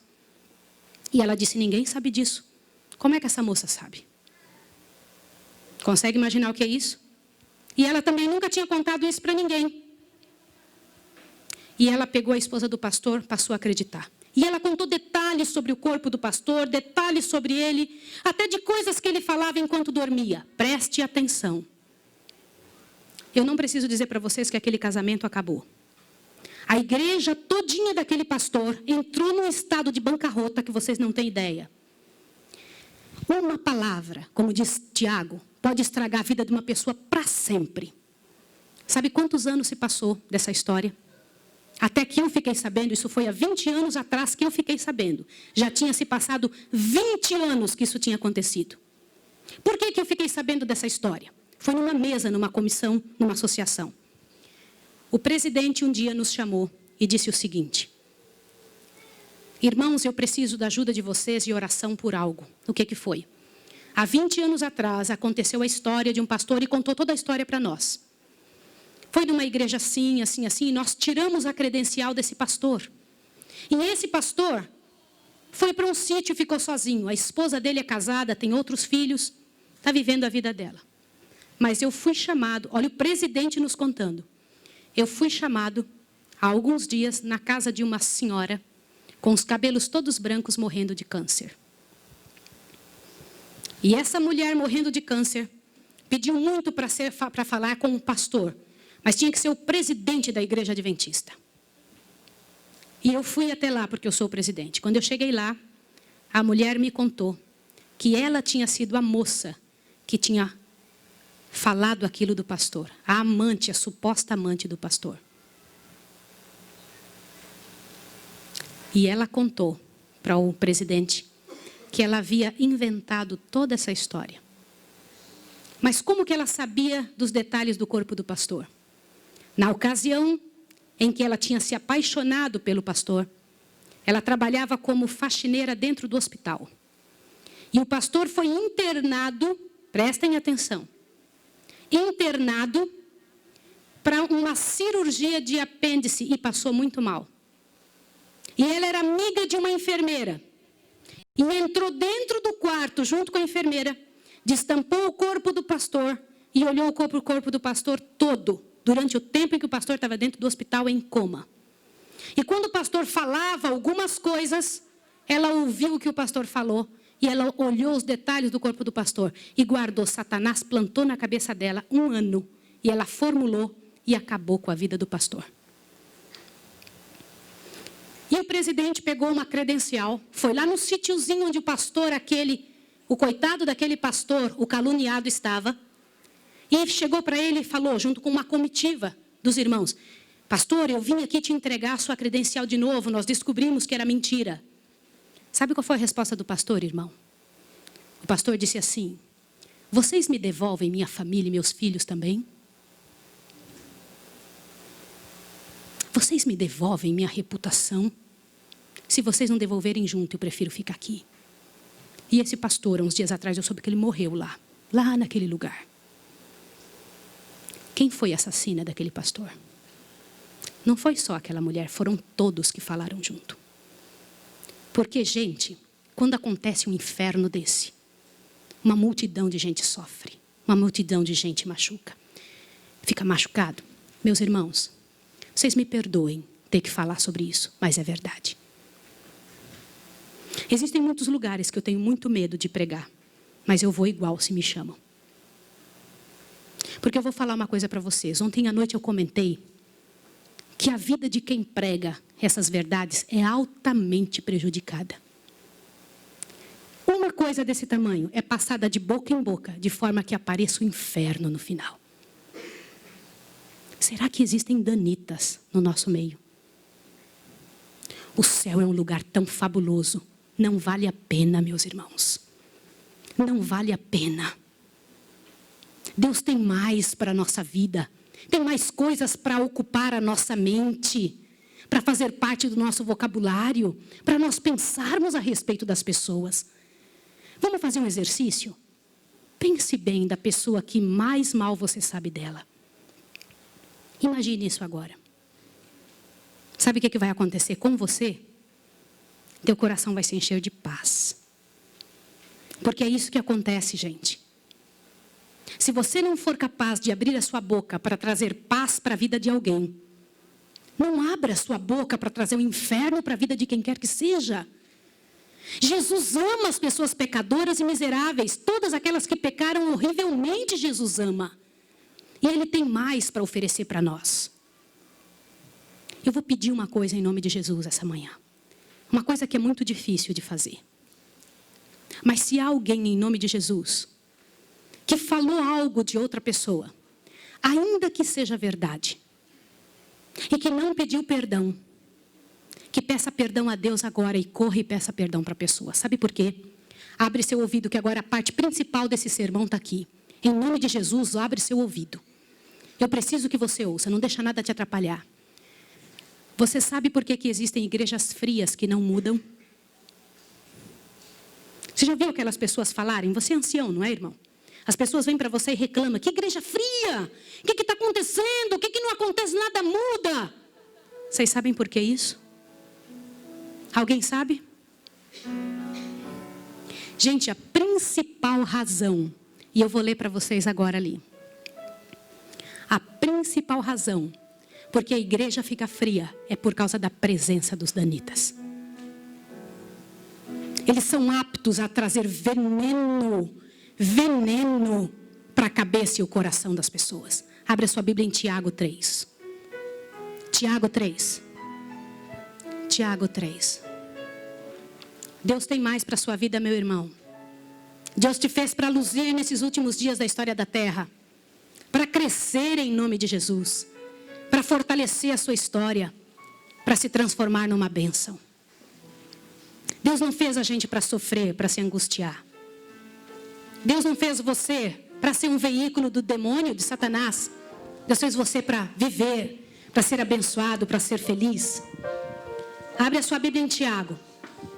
O que a Bíblia diz em Tiago 3? É um dos versos mais horrorosos da Bíblia, não é? Porque ele fala claramente de gente que poderia ter sido perfeita e não é. Mas que pela graça de Deus pode ser. Com um pedido de perdão.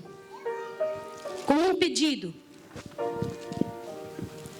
Tiago 3. Vamos ler juntos bem quietinhos agora. Eu vou deixar minha amiga ali tocando. Tinha uns 10 anos, sei lá, 8 anos que eu não via essa minha amiga. Eliette, muito bom te ver, viu, Eliette? Uns 8 anos. Nós estudamos juntas, ela fazia enfermagem no IAE, eu fazia fisioterapia. Não é? Eu estou muito feliz de te ver, você, o seu esposo, o seu filhinho. Vocês não tinham filhinho nessa época. E nem eram casados. E aqui na América eu recebi o seu convite de casamento. Eu louvo o Senhor por ter enchido o seu coração de bênçãos, você e seu esposo. E que vocês levem esse sermão para o Brasil, para o nosso povo, para salvar nosso povo em nome de Jesus. Que poder livrar nosso povo das garras desse inferno. E poder trazer para a nossa vida algum bem. Leia, por favor, Tiago 3. Leia em silêncio. E pede para Deus encher o seu coração. Olha o que diz aí.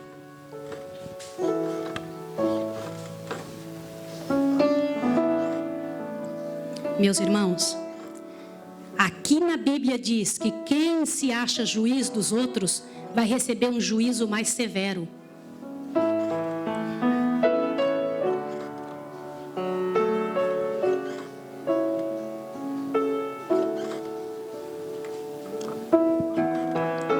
Eu vou ler com vocês. Meus irmãos, não sejais muitos de vós mestres, sabendo que recebemos um juízo ainda mais severo. Todos tropeçamos em muitas coisas. Se alguém não tropeça em palavra, este homem é perfeito e capaz de refrear todo o corpo. Sabe por que a gente não consegue vencer os outros pecados? Por causa da língua. Aqui está escrito isso, vocês acabaram de ler isso. Avante. Ora, quando pomos freios na boca dos cavalos, para que nos obedeçam, conseguimos dirigir todo o corpo. Vede também os navios que, sendo tão grandes e levados por impetuosos ventos, como um pequenino leme, se voltam para onde queria o impulso do timoneiro. Assim também a língua é um pequeno membro e se gaba de grandes coisas. Vede quão grande bosque tão pequeno fogo incendeia. A língua também é fogo, mundo de iniquidade situado entre nossos membros. Ela contamina todo o corpo, inflama o curso da natureza e é por sua vez inflamada por quem? Pelo inferno.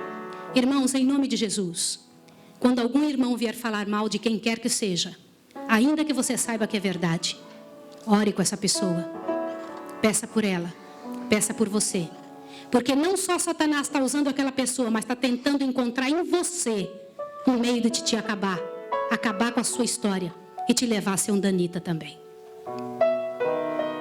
A diferença em nome de Deus para quem se entrega. Vocês sabem, quando a gente tem 20 anos de idade, a gente se preocupa com o que os outros pensam a respeito da gente. Quando a gente tem 40, a gente não se importa com o que os outros pensam a respeito da gente. Mas quando a gente tem 60 anos, a gente descobre que as pessoas nunca pensaram em nós de verdade. Meus irmãos, em nome de Deus, vamos tomar o que o Senhor Deus nos deu de bênção, de poder. Agora é o momento de você se entregar ao Senhor, de você falar com Ele, peça: Senhor, eu quero ter em mim o sentimento que houve em Cristo Jesus. Eu quero ter no meu coração as mesmas coisas que Jesus tem. Eu quero olhar para o meu irmão e quero ver nele a bênção do Senhor sobre mim. Eu quero que Deus controle minha língua, meu pensar. E se apronte para ir pedir perdão para quem quer que seja, mas para resolver a vida. Peça ao Senhor. A Eliette vai cantar agora. E eu queria que você falasse com Deus sozinho. Eliette, antes de você cantar, eu vou fazer uma pergunta aqui. Tem alguma pessoa que tem algum perdão a pedir para alguma pessoa porque falou mal de alguém? Só essas? Meus irmãos, tem alguém que tem algum perdão a pedir porque ouviu alguma coisa que alguém falou? Louvado seja o nome de Deus, eu estou falando com uma igreja salva. Porque todos nós caímos nesse pecado. Eu queria ver, fale com Deus agora e peça: Senhor, me livra disso, porque eu quero entrar no céu. Quero entrar no céu pelas portas, na cidade pelas portas. Fala com Deus, Deus vai te ouvir. Haja em nós o mesmo Espírito que houve em Cristo Jesus. Haja em nós o mesmo Espírito. Não deixa que nada te atrapalhe. Deixa eles colocarem o microfone ali. É você com Deus agora. Fala com o Senhor. Fala com Ele. Deixa Deus encher o seu coração. Não se preocupe se alguém levante. Não se preocupe se alguém olha torto. Gente, de um sermão sempre sai 2 tipos de pessoas. O mesmo sol que endurece o barro, amolece a vela. Então não se preocupe. Algumas pessoas vão sair tristes, outras vão sair felizes. Faça a sua parte. Ore ao Senhor. Peça para Ele: Senhor, eu quero entrar na cidade pelas portas. Transforma meu coração. Fala com Deus. É o seu momento com o Senhor.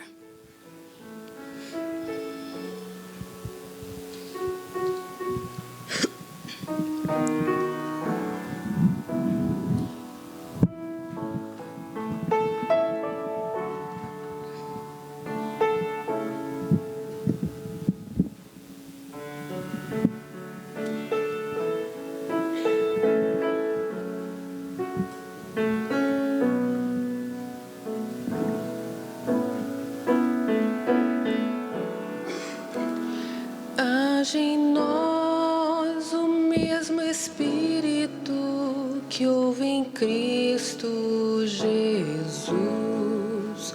Age em nós o mesmo Espírito. Age em nós a mesma luz. Que a verdade resplandeça através do amor. Age em nós o mesmo Espírito que houve em nosso Senhor.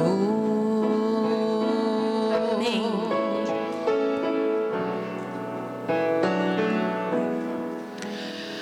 Age em nós a mesma calma.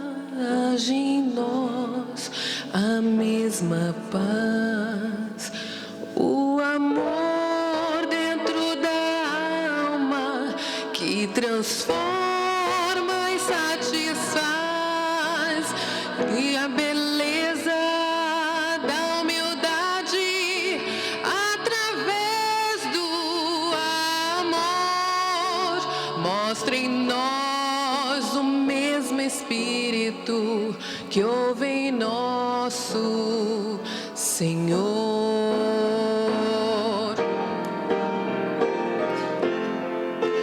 Age em nós sua bondade, seu amor e seu perdão. Haja sempre uma vontade de entender o nosso irmão, nos unindo uns aos outros e ao nosso Senhor. Que sejamos pelo Espírito um exemplo de amor.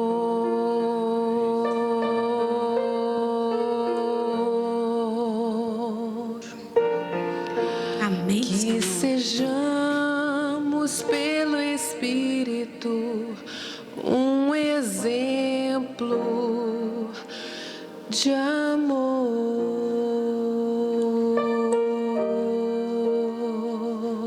Meus irmãos, vocês sabem por que que na Bíblia as 12 tribos estão colocadas não na ordem?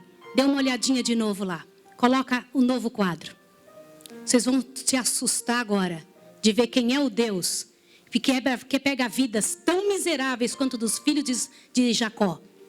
Os filhos de Israel tinham todos eles muito pecado. Fora Adã, todos os outros se salvaram. Bendito seja o nome de Deus. Mas dá uma olhada o que acontece ali. Do jeitinho que está lá no Apocalipse.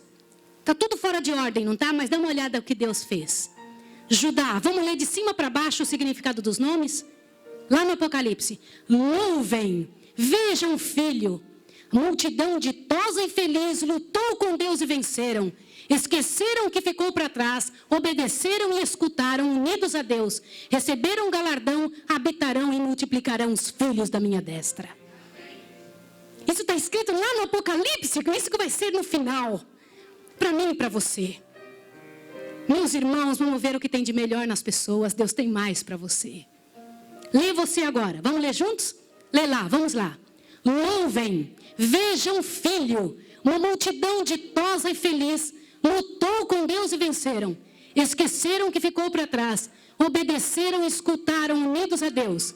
Receberam galardão e habitarão e multiplicarão filhos da minha destra.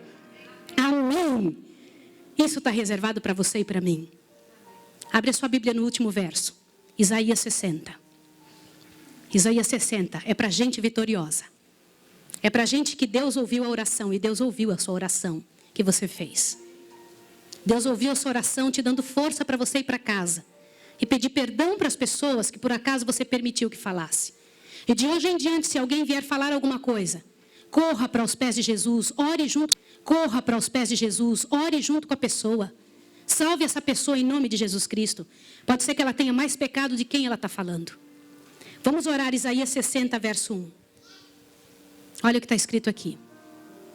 Levanta-te e resplandece, pois já vem a tua luz, e a glória do Senhor vai nascendo sobre ti. Amém? As trevas cobrem a terra, e a escuridão cobrem os povos, mas sobre ti o Senhor vem surgindo e a sua glória se vê nascendo sobre ti. Louvado sobre o nome de Deus. As nações caminharão à tua luz. Meus irmãos, você foi feito para ser luz e não trevas. Luz em nome de Jesus Cristo, para salvar, para guiar, para levar pessoas para frente e não para baixo. Que em nome de Deus, a igreja de New Bedford, que em nome de Deus, a igreja de Deus na terra, receba poder para tomar nas mãos o cálice da salvação, não a vida das pessoas. Levantar a bandeira de Deus, não a bandeira do inimigo. E salvar pessoas em nome de Jesus. O irmão, nós temos um hino para cantar, não temos? É o 350. Vamos levantar e vamos cantar o hino 350. Pensa na letra do hino. E nós vamos embora para a nossa casa como gente salva. 350. Vamos cantar juntos o hino 350.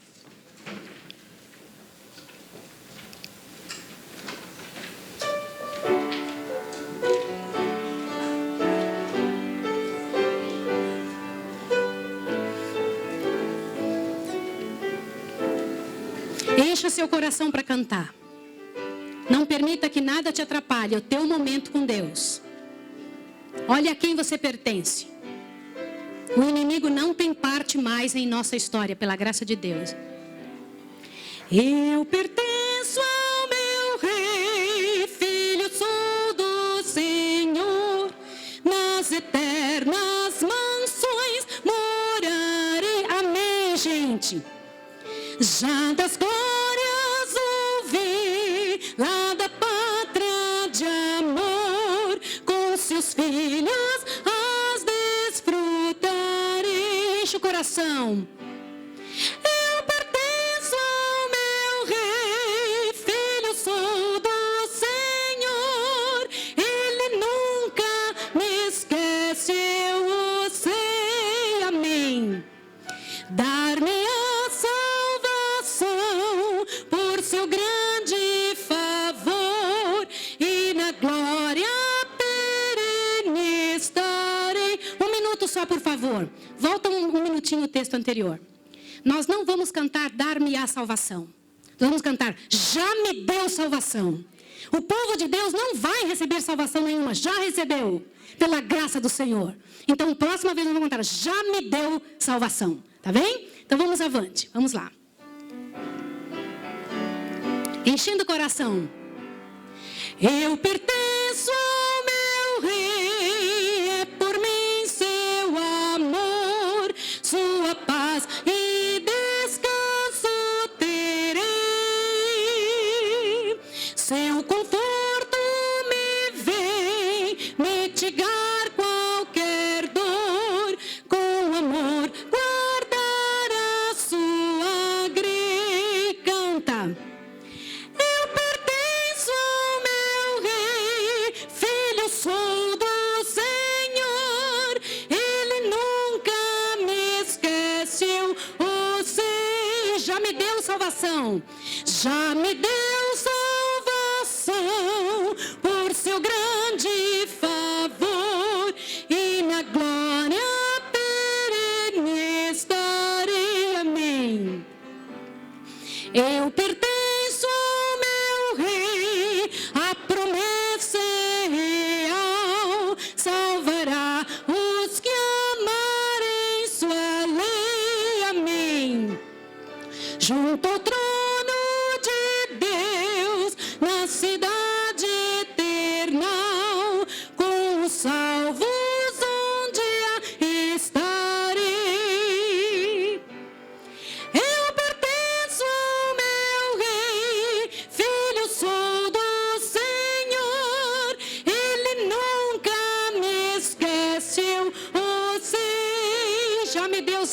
salvação. Já me deu salvação por seu grande favor, e nas glórias perenes darei. Meus irmãos, eu vou orar agora sobre nossa igreja. Meus irmãos, ok, eu não posso ir embora sem orar de forma especial por algo. Deixa a porta abrir, não se preocupe, está tudo bem. Eu sei que Deus vai me cobrar se eu não fizer o que eu vou ter que fazer. Há alguma pessoa no nosso meio que nunca entregou publicamente o seu coração a Jesus, que nessa manhã está aqui sentado entre nós e que pensa: eu já entreguei no meu coração, mas nunca entreguei meu coração a Jesus publicamente, dizendo na frente de todos os anjos: eu quero. Se houver alguém assim aqui nessa manhã, eu queria falar e orar primeiro por essa pessoa. A segunda pessoa por quem eu quero orar é por aquelas pessoas que se separaram do redil de Deus, que estão meio fracas, distantes,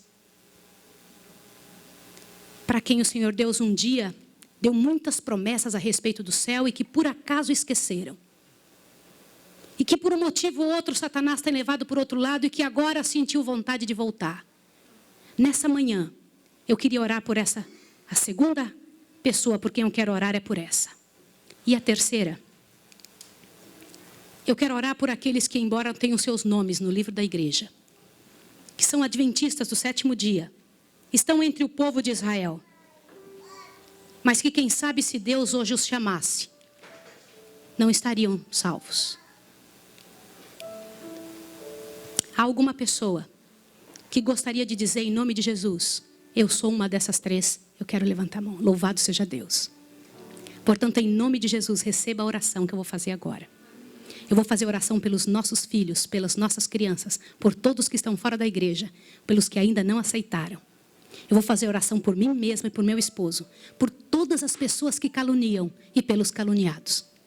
E vou pedir a Deus força do céu, para nós sairmos daqui para nunca mais, pela graça de Deus, cair outra vez. Sabe por que eu estou dizendo isso? Eu não estou falando algo de sonho, eu estou falando uma verdade. Deus não tem mais tempo. Por que eu estou falando Deus não tem mais tempo? Gente, o tempo acabou. Hoje à tarde, aqui às 4 horas, eu vou mostrar para vocês o Apocalipse se cumprindo bem certinho. A lei do decreto dominical, meus irmãos, no dia 1º de março de 2007, foi escrita e está para entrar no Congresso esse ano agora. Eu não estou assustando vocês, eu estou falando uma coisa gloriosa. Porque Jesus disse: quando vocês virem isso acontecer, levante a sua cabeça, porque a sua redenção se aproxima. E também, meus irmãos, essa reunião do comunismo, as igrejas todas unidas, eu vou trazer os vídeos para vocês, para que vocês vejam que tempo nós estamos vivendo. Não tem mais tempo. Por isso que eu digo que quem se converte agora, pela graça de Deus, pode ser que já começou a eternidade para ela. Louvado seja o Senhor. Para quem acredita e se entrega a Deus, a eternidade já pode ter começado. Por isso eu peço em nome de Jesus, ofereça seu coração mais uma vez. Há alguém que queira vir mais perto para orar? Tem alguma pessoa que tem o desejo? Louvado seja o nome de Deus, Magno. O Senhor vai encher a sua vida de bênção. Deus vai encher a sua vida de poder. Meus irmãos, Deus tem mais para a nossa igreja. Mais para o povo dele. O Senhor tem mais. Eu vou ir aí no meio de vocês, porque eu quero receber as bênçãos das quais eu vou orar. Quero que Deus me encha. Não há nada em mim, mas pelo poder do Senhor Jesus Cristo, minha oração vai ser ouvida. Pelo poder que é no nome do Filho de Deus, Deus vai ouvir a minha oração. E eu vou enviar minha oração para o lugar santíssimo do santuário celestial. E trazer sobre você aquilo que Deus esperava que você recebesse nessa manhã. E é isso que eu vou fazer agora. Vamos orar. Se alguém quiser e puder, pode se ajoelhar comigo.